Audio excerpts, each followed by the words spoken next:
Good morning. Welcome back. Another Tuesday. Here we go. Oh, there goes my phone saying that we are live on LinkedIn as well. So I hope that there will be a few people joining us on LinkedIn this morning. But the party is really here at YouTube, is it not? Because here we can interact and chat to one another and do all sorts of things, which is really amazing. Good morning. Welcome back. So happy to have you with us once more, and some very interesting things that I want to share today. So we're going to talk about the dangers of systems, processes, and productization. So some big English words for a Free State guy like me. But I want to share a few thoughts that I've had recently. There's a couple of things that happened. There's a few experiences that I've had. And yesterday in the car on my way back, I was just saying to my wife, I think this is something that I need to talk about. And that's what I'm going to do today. So I'm going to talk a little bit about business. I'm going to talk about, we're going to unpack processes and all of that good stuff. I'm going to look at what does it really mean to have a business. And then I also want to sort of get into what it is that I've been seeing and what I've been experiencing. I also then want to talk about the dangers, which is what the topic is all about. The lurking dangers that are there. They're not necessarily an issue for everybody, but I think to a large degree. And I'm going to look at professions across the board. I'm not just only going to look at financial planners. I'm going to get into doctors, lawyers, accountants.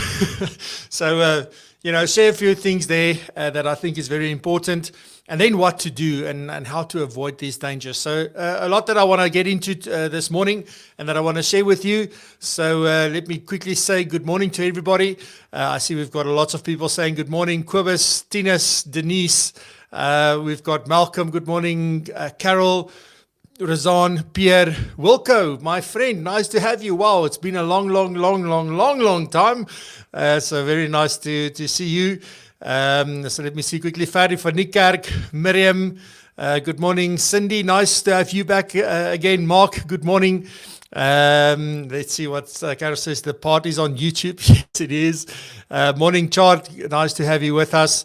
And thank you very much for that. And we've got some more. Mark is also on LinkedIn. Cindy's on LinkedIn, and we've got Wouter Snyman on LinkedIn, and also Dirk Groeneveld saying good morning. So thank you very much. I will get in, and I don't want to spend too much time just on this. Obviously, there's a few things that I need to say and just position before we get started. So first of all, if you are new here, please consider subscribing. Very important. It'll be great if you can subscribe to us here on YouTube. Really appreciate it. Then very, very important, yesterday I sent out the link with the WhatsApp message to say that what today's show is going to be about. But this is the portal. So if you want to stay up to date with the show itself, get easy access to the latest episode and the previous episode and all the other episodes and the featured episodes, because those things change all the time. I update the featured list, so I want to highlight certain episodes as we go along, and that happens all through the portal. Which, as you know, is powered by Profile Me. So please go check it out. Just an easy link to get to it is francois.co.za/portal. It didn't work yesterday, and then luckily Razan let me know. So I fixed it this morning. So when you go to that link, you can just click on it in the WhatsApp message or just type it into your browser, preferably on your phone. I will put up the QR code a little bit later on the screen, so you can also easily scan it with your camera's phone to get easy access. So amazing. And then please, this is about the community. So this is about interacting, chatting, asking questions, being engaged during the session. But also, if you are watching the recording, first of all, thank you for watching the recording. Secondly, please, in the comments below the video, please add your thoughts and comments and opinions, and specifically today, because what I'm going to talk about today, I've had a lot of response when I put out this on LinkedIn and WhatsApp and what I'm going to be talking about, because I'm sort of taking on certain things that we've been preaching. And I want to sort of say, well, there are certain things that we need to consider that may become a big problem. And I'm seeing it being a problem already. And it's been for a long time, but it's getting worse and worse, in my opinion. So please interact, chat, talk to one another, share your opinions, do all of that kind of stuff. And then if you could please just like this video. There's a little like button on whether you're watching on your app or you're watching on laptop or your TV. I don't know. I don't think on TV you can actually click, but if you are on the app or on the website, please just hit that like button. We really, really appreciate it. Then just quickly, we're on 714 subscribers, so we grew by 7 this last week, so thank you very, very much. And then I'm also very excited to announce that we've got 4 patrons already. So last week, Kobus Klein was the first one, and I'm going to also share with you the new ones that have come on board. So let me do that right away. So first off, I've got Janice Esterhazen. She also joined as an Avenger, which is the top level. So thank you very much, Janice, for that support. Really, really appreciate it. Then we've got Denise Hendricks. You'll see her on here as Denise Snell. I assume that is her maiden surname, but she has also pledged. So thank you very much for that. I really appreciate it. It means a lot to me that you've decided to support the show. So thank you very much. And then I've got one person who asked me to remain anonymous, but that's the third. So we grew by 3 patrons this last week. So just a deep thank you very much. So our patrons at this point is Kobus, Denise, Janice, and there's one anonymous person, which I'm very grateful for. So thank you very, very much. If you do want to support the show, then you can do that. You can simply visit patreon.com/VCF. That's patreon.com/VCF. It's completely voluntary. And there's also an easy link in the portal. You'll see a little blue button that you can click that'll take you straight there. So that is sort of the easiest way to do that. But just thank you very much for being willing to support the show. I deeply appreciate it. It means that we can grow. Then before we start, the last thing, I did this video about the award that I received, but I also share a lot of sort of my thinking behind awards and what I think about recognition and lessons that I've learned in the past. But also, very importantly, I'm recognizing the people that have played a big role in me really receiving this award, and for other people noticing what it is that we're trying to do. So I'm very, very grateful for that. Thank you to the FBI for, if you haven't, we've really had a lot of views and a lot of feedback. So thank you very, very much for that. But please go watch and you'll get to know me a little bit better, I think, when you do.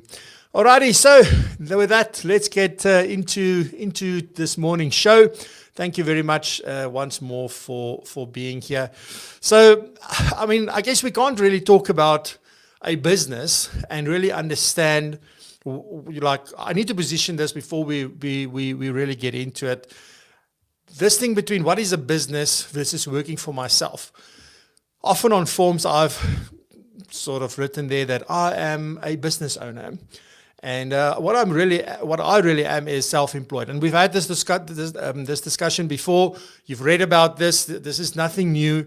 But the big difference between a business and being self-employed is that having a business, it means that when you remove yourself or ownership changes, then that business can fairly like just continue the way it was. And I'm going to get into it, what makes an endeavor really a business in a second. But, you know, working for yourself, you're the one doing the work. Everything is built around you. It's more based on your personal brand than it is on a business brand. So these are all the kind of things that we need to know. But both of these, doesn't matter where you fit, you need some form of process, some form of system. And a system is just a collection of processes. So the process, you will have many different processes. So in our game, in financial planning, you're going to have an advice process. There will be a prospecting. There will be a servicing. There will be even a compliance process. There will be a learning process. So you will have all these different sort of processes, a data management process. There will be technology processes. So there's all these different processes, and all of that combined together means that you've got a business, which then becomes the system. And the whole idea behind this is that there is a set of instructions that one could follow. All right. So before I get into sort of unpacking processes and what it really is and what it's meant to do, and I mean, as I said in the description, you know, like, doesn't matter where you go and study, it doesn't matter what you read. If you really, and we've spoken about this at the Financial Planning Summit on day 3 specifically, where we were talking about business models, we were talking about valuations, how do we make your business sellable? And everybody in all the panels was saying that you need processes, you need systems, you need a team. So all of that needs to be in place if you really want to make this a valuable business and get as much value for everything that you put into it the day that you decide to sell it. So that is a given. I'm not disputing that fact at all. I fully agree and subscribe to it, because without that, it's going to be very difficult. Every time somebody new comes into your practice, if let's say you lost an assistant, they resigned or whatever happened, and you need to appoint somebody new, to train them up is usually the most painful thing in the world. And I think it's because, yes, there are processes that we all know in our minds and sometimes in our hearts, but it's nowhere where we can go and read them and view them and really just say, listen, here's the book. If you need to do that, find it in the index, go there. There are the 5 steps or the 6 steps or the 3 steps to perform that task. And as long as somebody could read, it can be extremely valuable from that point of view. And it makes the training so much easier. It reduces, obviously, errors and mistakes. So extremely valuable to have that. But what really makes an endeavor a business? Well, I've already alluded to some of these things. First thing is, in my mind, and this is my opinion and my view, and you're welcome to add on to it in the comments and in the chat. Please, I want this to be a conversation and a debate, and just I want to hear what you've got to say about this. For me, a business is something where people can come and go. It doesn't really disrupt anything. It doesn't impact the value of the business. Then you've got a real business. But if you've got something where when somebody leaves, it's extremely hard to replace them. It's extremely hard to train people up. People have a very personal relationship with somebody that when they leave, they will follow them, and that will hurt your business. So obviously in professional services in general, so whether it's financial planning or accounting or anything like this, the nature of the business is that there are these very powerful personal relationships. It's a relationship of trust because we're working with money. And I don't think there's really a way around that. But if you want to build a bigger business, it's really about like fostering this affinity for the brand, for the business's brand, where people are not saying, yes, but Francois is the person, and if he goes, then I'm also gone. Then that's one thing. But if you say, well, propulsion, it's about propulsion, because we know that propulsion do things in a certain way. They have a certain culture. They have a certain value that they deliver. They have certain results that they bring. Then it doesn't really matter who is performing the services or who are delivering this value inside of the business. It's really about that brand, and we know this. We've got to foster this love. If I say affinity, I think I mean love for the brand, and with that comes trust. But it is something that can live forever versus a person that can come and go, or a person that can pass away or retire or do things like that. So that is really, I think, when you're looking at it from that point of view, that is important. Also, when something really becomes a business is when you have a repeatable process that delivers predictable outcomes. Because that is what clients love. They love consistency, they love predictability, they love certainty, and those are the things that are extremely important. So if those things are all over the place at the moment in your practice, so whether you are now self-employed, one-man, one-woman practice, or whether you're building this bigger FSP, or this bigger accounting practice, or law practice, doesn't really matter. That sort of needs to be baked into that process in any event. And I mean, this sort of becomes a machine, right? If you think about a big manufacturing plant and they're making certain things, it's the same thing over and over. It's a machine. It's very predictable. It's a process. It does its thing day in and day out, day in and day out. And you just got to make sure that machine is maintained so that it can perform at optimal levels and that the quality of the product remains the same. So that is a big thing. And then also a business, if you really have a business, there's continuity when ownership changes, and there's very little impact when somebody else buys the business. So that in my mind is sort of what it is when you have a business versus being almost that self-employed. Everything is very personal, and there is no right or wrong. It is what works for you, and it is what your target clients are looking for. That's it. I mean, I don't think there's any debate to be had around that. So let me just see. I don't know. Does anybody else have a bad sound echo? I see George says bad sound echo.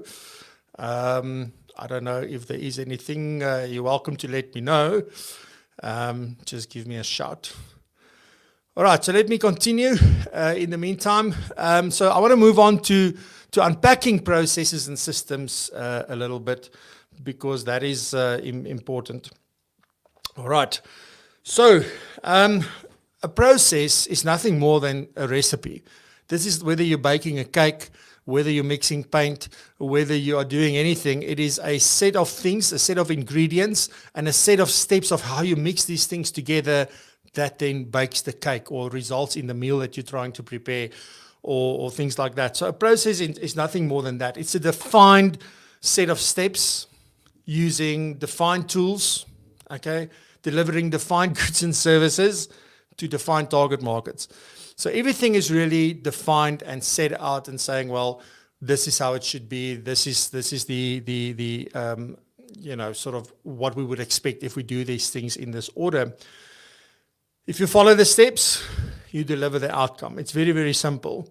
And then the whole aim here is delivering it more effectively and more efficiently over time, because that's how you make money. If you can do more in the same time, it means you're probably doing it at a lesser cost, and you are obviously ramping up the output of that particular process or that particular system. So that's how people make money. It's how do we make this process shorter? How do we make it better? And it's something that I've been preaching on this channel or on this show. It's things that I've been talking about a lot. So, I subscribe to that. That is what we should be doing. In fact, I was telling somebody last week to say, well, you must see what can happen. How can you remove one step from a process? Every time that should be the goal. How can I remove one more step without compromising the outcome that we are looking for? So that's definitely what we need to do. And it's absolutely necessary if you want to scale your business. It's absolutely necessary if you want to grow.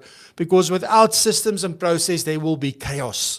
There will be absolute chaos in that. So if it's so necessary, and if it's, it is so important and it is vital, it's the foundation of any proper business, then why am I saying that? Well, there are some dangers in all of that. Thank you, guys. So everybody's saying it's good stuff. We're good to go. So thank you very much for letting me know. Okay, so what is it that I'm noticing sort of everywhere I go? And this sort of irritates me, and I'm pretty sure that it's also probably irritating you, even though I, myself, and you probably are also guilty of some of these things in our own businesses. But as soon as we leave our business and we go somewhere else, then it irritates the living hell out of us. And we say, how can it, this is not how it should be. See what things are coming in. People don't care anymore. And so I just want to sort of take those opportunities to sort of, share a few things with you.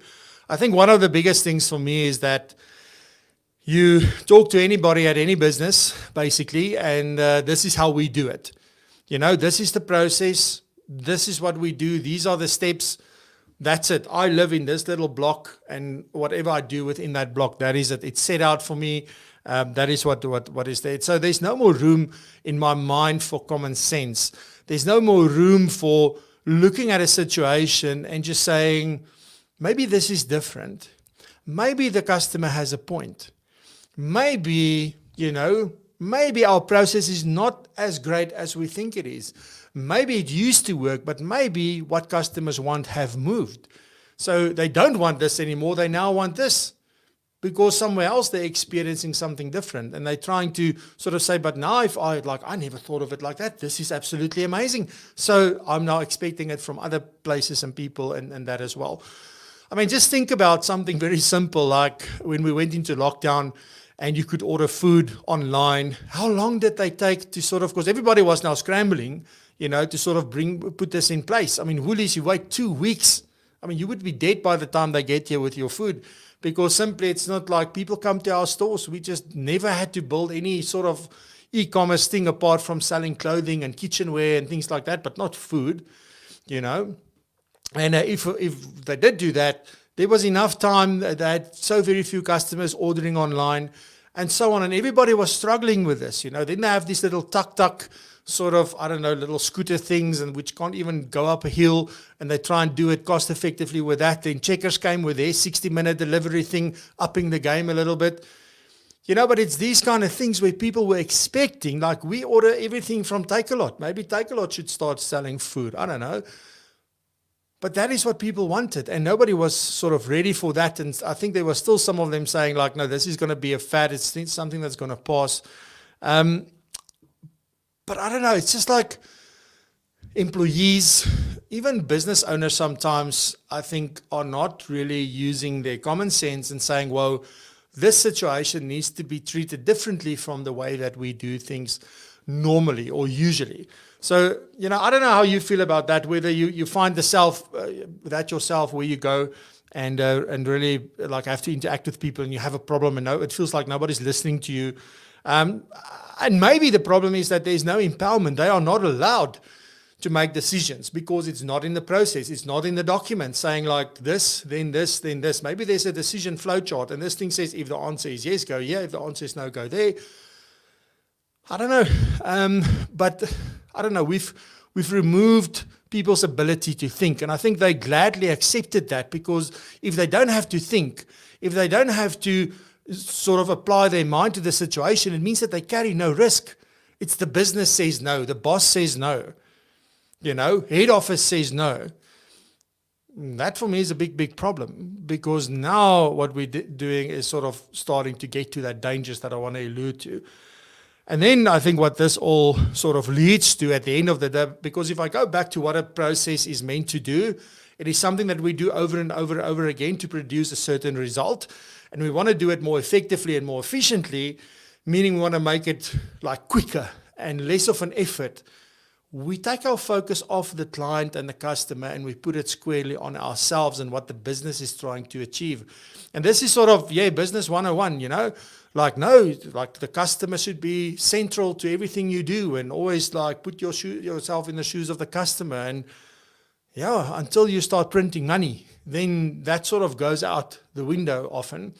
And these are some of the things that I think are really happening when we focus so heavily on a process and so heavily on a system that we sort of start moving away. We create this divide or this I don't know what it's called, but like I'm thinking like, I can't remember. I don't know what it's called. But anyway, it's this huge divide between us and the customer, and this disconnect starts to form. And once that disconnect forms, it's so hard to really get there. And sometimes, what is causing this is actually a flawed process as well. Maybe there's steps missing. Often we think like we want to make a process as short as possible, but then what we're doing is we're missing out on very critical steps. So, it's like, what do you communicate? When do you communicate? When is what information very pertinent to the client so that they can make a decision whether they want to move forward or not? Doing something in hindsight is not really going to help. You can't fall back on, I did the work, and now you have to pay, for example, if we didn't position that up front.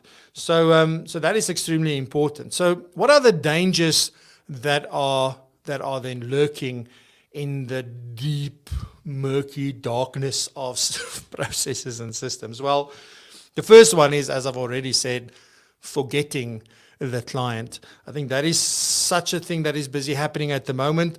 We focus so much on the things that are generating money or income or turnover that we forget about the client. Because, and I'll get to it now, I'm going to give you some examples. So let's start with doctors, right? If you've never felt this, please say something in the comments. If you felt this, say nothing. Okay. Because I'm pretty sure you've all felt this. Like, first of all, you rock up to the doctor's office. You made an appointment for a specific time. So now you come there, you sit in this place where it's filled with sick people, right? So now already you're getting very nervous because now you're being exposed to more than whatever it is just that you've got. And now you sit there. It's 10:15. It's 10:30. It's 11:15. Maybe at 11 o'clock, you're lucky to go into the doctor's office. So you get in there. It takes 5 minutes. If it's really like a hectic thing, 10 minutes. And you're out of there. And you get a bill for 500 or 750 or whatever rand for that consultation. And it doesn't matter whether it's a GP, doesn't matter whether it's a specialist, they all it's the same issues everywhere. They are so busy and so important, most of them, that, you got to wait because we've got a system and a process. And the people working in front of the reception are not very helpful. They're not very friendly. They're not very caring. Why? Because it's just a system and a process that they are driving. We got to get so many people through. so many people needs to be seen, the fuller we can make the diary, the better. And then what I think doctors do, and this is, I've got no, like, I'm just thinking, like, they're thinking, well, if I charge 500 Rand a consultation, then if I need to make 3,000, I need to see, I've got 10 minutes per patient that comes in. And, then that's what I need to do. If I want to make more money, then I need to reduce the time that I see them. So how can I reduce it? Is by looking and cutting down on the process. So come in, while you're walking in, tell me your story, make a note in your file, let's do the 3 checks that they always do, and then move on to say, well, here's the script, go and get this. Explaining nothing, using words you don't understand. I don't know, that's been my experience, whether it's a GP or a specialist. Like, sometimes you sit there and you go like, holy crap, what just happened? And in 10 minutes, they take a lot of your money, including the script that you need to go and do. And also, I think they've got the perfect system because they've got a medical aid. They've got someone else funding this endeavor. So that's absolutely brilliant. But that's sort of from that point of view.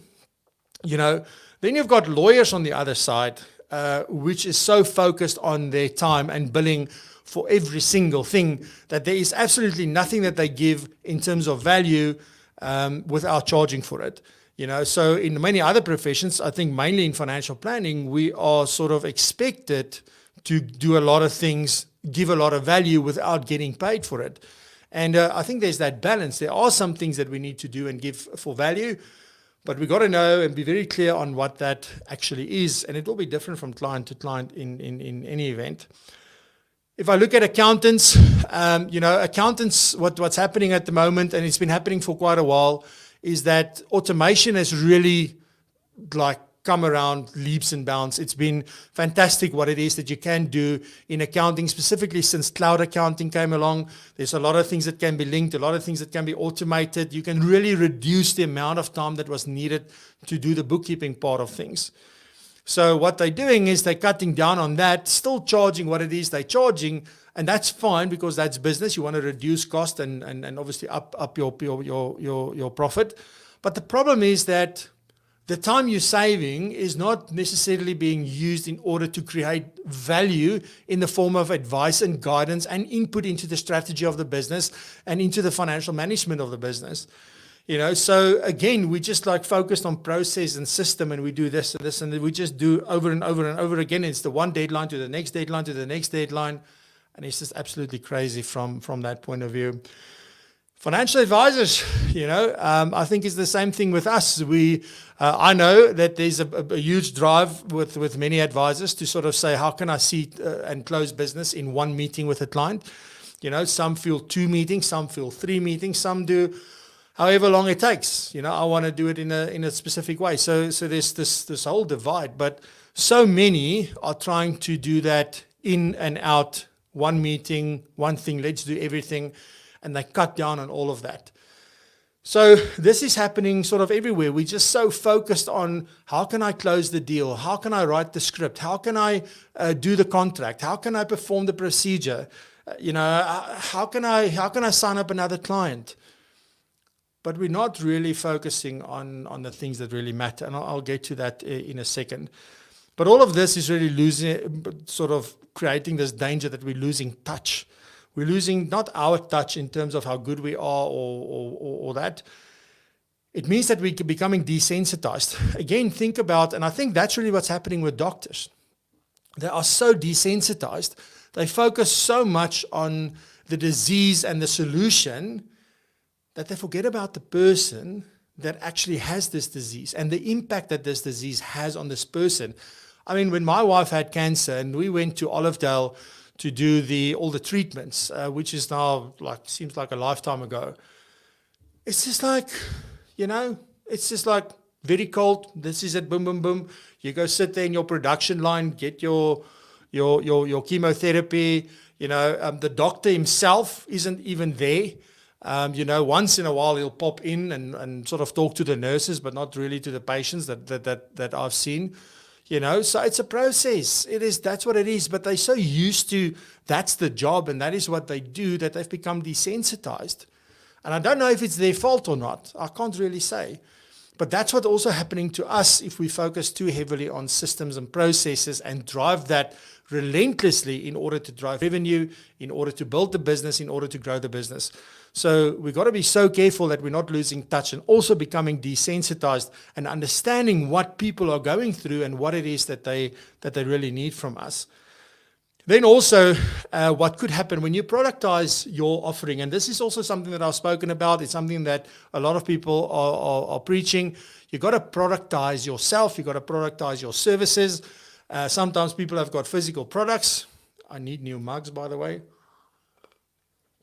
But, this is sort of the problem. As soon as we've done that, and I saw this in our accounting business as well. So what we did was we created these packages or products, if you will, to fit different clients into those ones. But we very, very, very quickly realized that we couldn't fit one client into one of the products that we created. And is the question now that, we were very bad at putting these products together? No. Like what we had there is like, I think it was supposed to cover many businesses, but then you start talking to people and you realize every single business is unique. Every single person, what they want and what they value is completely different, So the problem that this can cause is if you productize and you are not flexible around that, or you don't build in features and things to make this product more flexible, is that there's going to be a lack of fit. And what I mean with a lack of fit is that we may be pushing people into boxes that they don't belong in. It may be that, it's almost a fit, because a triangle can go inside a square box, right? A circle can go inside that, and even the other way around, if the circle is big enough, a square box can also fit in there, but it's not supposed to go there. So it's almost a fit, but not quite. But because this is how we do things, we force people down that route. And as long as it covers 90 or 95% of what they want, maybe that's fine. The other danger that I think is really an outcome of all of this, and it's the thing, funny enough, that we're the most worried about, is becoming robots. Because, you think about artificial intelligence, you think about machine learning, you think about automation, all of this stuff. What are we doing? We're doing exactly the same thing. And what distinguishes us from the computers and from the robots is our ability to think and use common sense and really apply our minds to a specific situation and take everything we know and say, what is the best way to deal with this situation? What is the right thing for the client?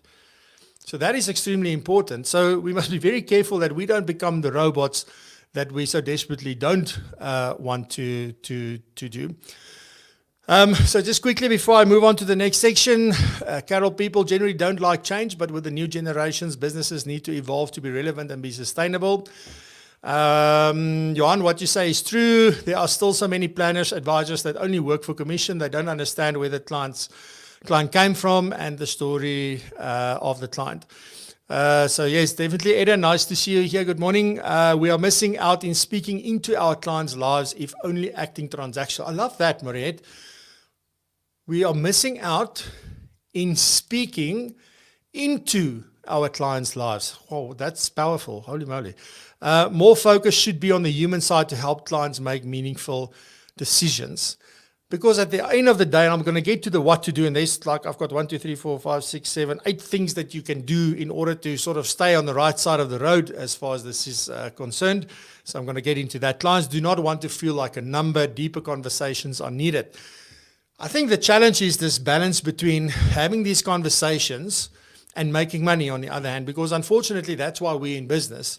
So it is sort of having that as part of the process. So let me get into it and sort of share with you what I think we should be doing in order to remain sort of on the right side of the road, have the balance between, what the business is meant to do, the output that we're supposed to create, but also staying away from these dangers that are there. So first of all, instead of starting with the end in mind, because that's another thing that we are being taught is start with the end in mind, right?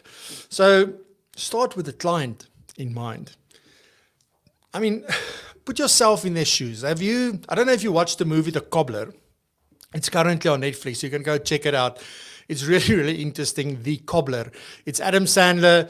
It's about a pair of shoes, or I think it was a specific jacket and things that they had, but there was this ability for when they put on shoes of their customers, they actually walk in their shoes. They become the customers and experience what it is to be them and sort of have a better understanding. But it's a very awesome, interesting story, this movie.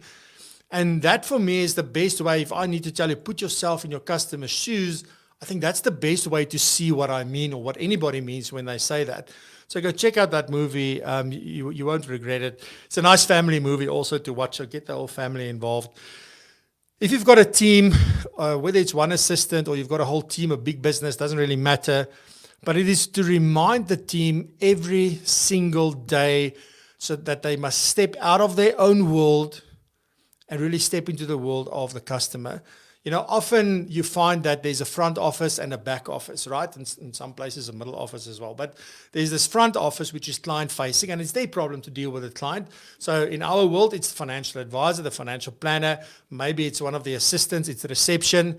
You know, those are the kind of people that would deal directly with clients, and it's their problem. So then you have the back office, which is just, this is what I do. I punch the keyboard and I do these things, and I need to make sure that administrator, but I don't talk to clients. Clients, you can't get hold of the people in the back office, none of that.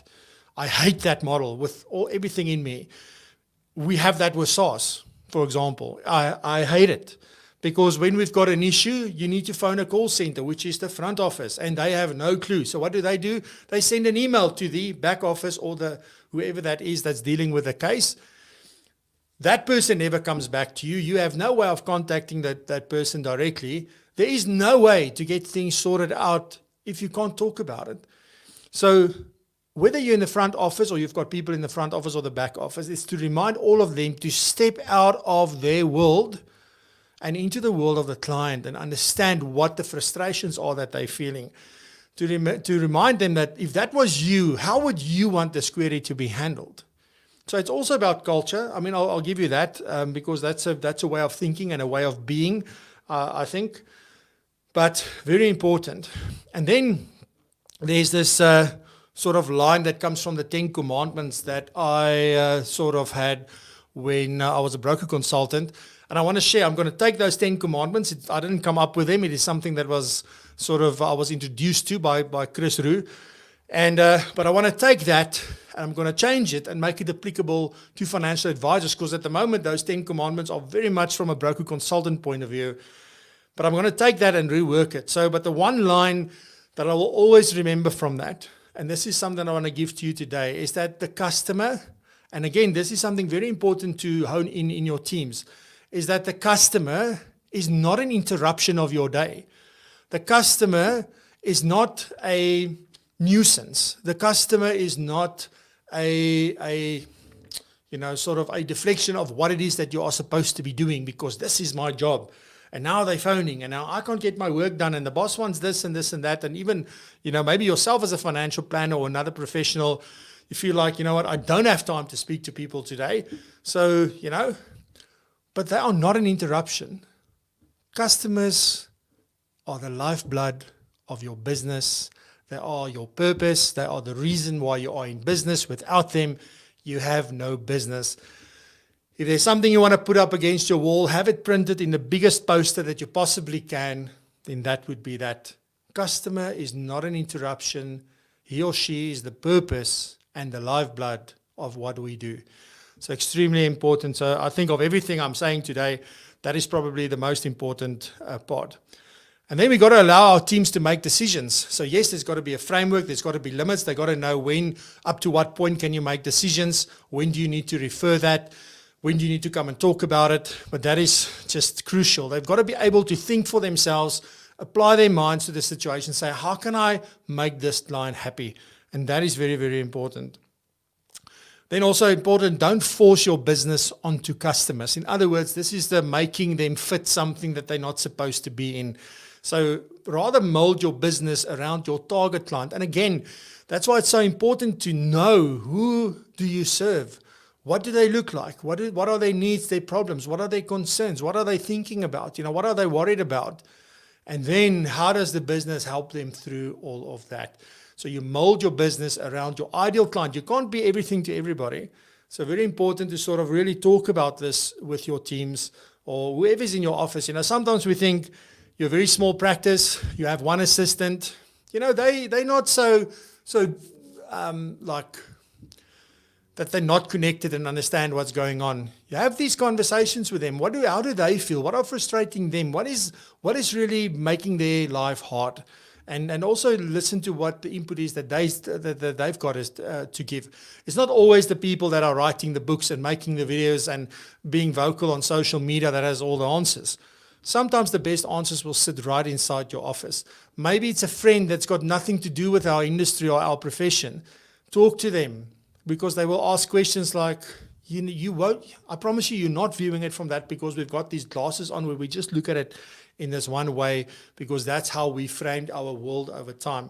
So very important. Then something that I still feel that so many technology providers are not getting, so many financial planners are not getting, so many business owners are not getting, so many professionals are not getting, is that if there's one process that you need to build that need to forego like all the other processes, your sales process, your advice process, your delivery, your implementation, your compliance, your review, whatever it may be, there's this one process that really I think needs to go before all of that. It's got to fit in very early, at least in the overall system. And that is that you need to build, and here we go, this is the word that people don't get, an engagement process. So what do I mean with an engagement? So I want to be very clear today about when I talk about engagement, what am I really talking about? Engagement is not having a meeting. Engagement is not giving somebody a portal to sort of get in. Remember to scan the QR code, by the way. Yeah, scan that. To get hold of me or to have a way of connecting with me in a way that would suit them. Yes, it's part of it. But that is not engagement. What I mean with engagement is you need to be able to be involved in an exercise or in an endeavor or in a planning session or in whatever it is.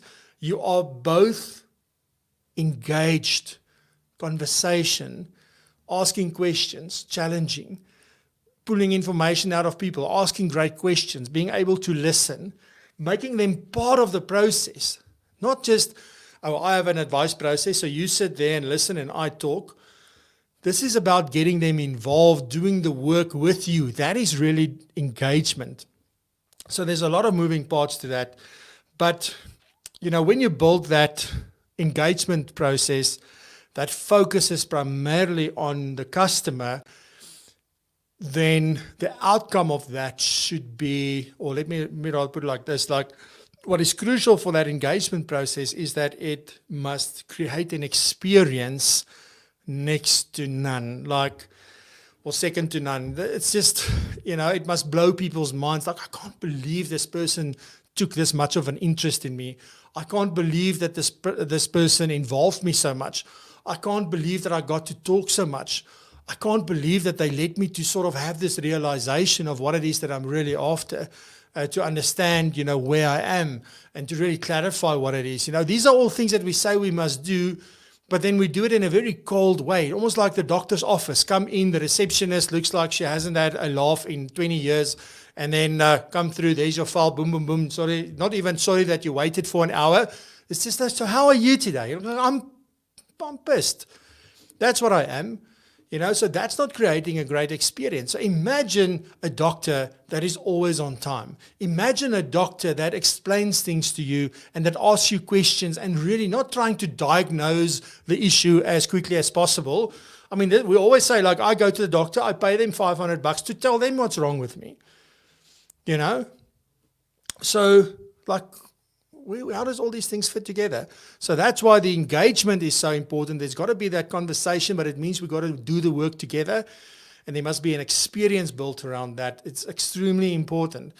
When people walk out of there, they must feel special. They must feel that they must feel valued. They must feel that they matter. They must feel all that. It's about what they feel. It's not about what they heard. It's not about what they saw. It's not about how great your visuals are. It's how did we make them feel. That is really that. So all of this needs to lead to understanding context and a fit at the end of the day. So that's why I've been harping on about the fit and all of that as well. The rest will just naturally follow on from there. And, do all of this, and you're welcome to obviously go through them again. But I think if we do these, or some of them, or all of them, you will avoid the dangers and the perils along the way, and it becomes an enjoyable journey. You will love what you do. Clients will talk about you. They will refer people to you, and they will refer the right people to you, which is very important. So let me have a quick look here at the comments. There's so many of them.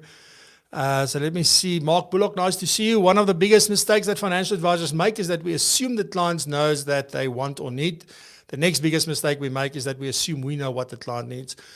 Yes. And I mean, how often does it happen that you have a conversation with somebody? It's very, very interesting. If you watch the video that about the award and where I'm talking about my experience and things that I learned back in 2008, I was cycling the other day, and the person that went with me said to me, you know what, when I heard that story, it made me think of what happened to me.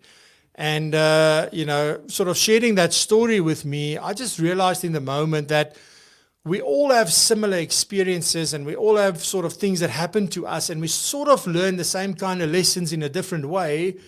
But that's the thing, that sort of resonated with that person. And they sort of said, you know what, this triggered, and you're 100% right. Now I understand why I felt. But when we had that conversation, I immediately had a deeper glimpse into what is important to that person and what they've been through. And this is another thing that I sort of want to share with you, that I once was part of a workshop. It was a 2-day workshop, very interesting. People that have been working in a team together for 5, 6, 7, 8 years, that have never taken the time to tell stories and what's happened to them and what are their ambitions and their visions and what is it that they really want in life. None of that. And I listened to the stories, and you just saw every single one of those people in a completely different light. Why? Because the time was taken to get to know one another. It was to understand. And obviously, if you meet somebody new, it's not just going to oh, here's my story and my life's, this is all the crap that happened to me, or this is all the amazing things that I experienced. No, over time, as trust builds, that will come to the fore. So you've got to be able, through your process, your engagement process, to delve deeper and deeper. And don't think that you have one meeting and now you have an understanding and context and this is a good fit and let's go on and do some business. It's not. It's not that. Mark, I prefer to take my time and make sure the client is happy with my advice and they can see that advice I'm providing suits their specific needs. Morning, Adrian. Nice to have you. No problem. Russell, morning all. Russell. Russell, welcome, Russell. On that, it's a pity to hear about Mr. Sean Connery that has passed away at the age of 90. Not that I think I sound like him. I think being client-centric is key, but don't let the client dictate all your time. Setting boundaries works and prevents clients having high expectations. Yes, so all of those principles stand, right? So you've got to manage expectations, but that's why you need a process. So in that process doesn't mean we're going to talk about all of your heart's things, for whenever you want, for however long you want. So there's still got to be a process, but it's got to be a process focused on involving the client and interacting and getting them to take action and all of that. So definitely I agree with you. Those things still stand. Your employee must feel part of your business and work as if it is his or her business, says Johan. Partnership between employer and employee is so important. If this is applied, then your customer will get the service they deserve. Yes, but again, we must be free within a framework to sort of bring our own uniqueness to the relationship as well. But I think so many employers are just so micromanaging and so this is how you do it. You don't step outside the line because it means that your appraisal is going to be impacted, so you don't get a bonus, or it will impact your bonus or your raise or whatever it may be. And they're trying to manage every single aspect instead of just allowing people to do their best work and great work. It speaks to the 7 steps on planning, says Mariette. Which I don't know exactly which 7 steps, obviously.